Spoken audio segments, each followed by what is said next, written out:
देखो मैं आपका हल्का सा रिवीजन करा देता हूँ। हमने एक चीज पढ़ी थी एंगल बाइसेक्टर थ्योरम, वो थी इंटरनल एंगल की।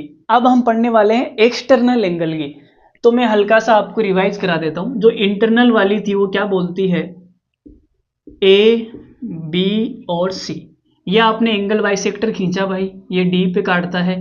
तो ये जो अनुपात है इस बिंदु से एंगल बाइसेक्टर वाला बिंदु और इस बिंदु से एंगल बाइसेक्टर वाला बिंदु, तो ये जो अनुपात है बी डी और सी डी, ये किसके बराबर होगा?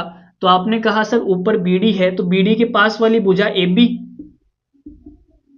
और ये आपने सी डी लिया है तो सी डी के पास वाली भुजा सी ए, या फिर ऐसी बोल दो, ये बराबर होता है।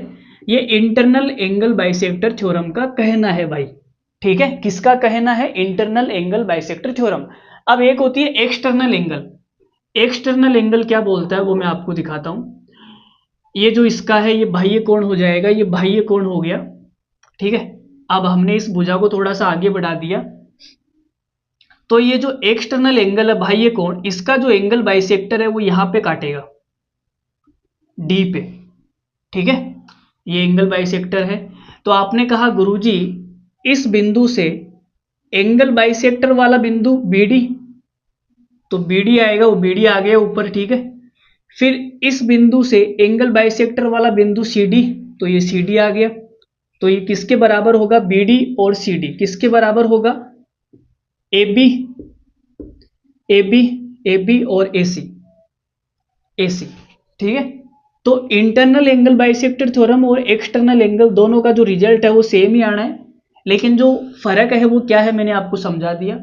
ठीक है, यहां पे ये पूरी भुजा आएगी बीडी यहां तक पूरी, और फिर बटे में सी डी। आप इतना मत कर देना बी सी और सी डी, गलत हो जाएगा। अगर आपने बी सी और सी डी कर दिया गलत हो जाएगा। पूरी भुजा आएगी बी डी और सी डी, समझ गए? तो ये थी एक्सटर्नल एंगल बाइसेक्टर थ्योरम।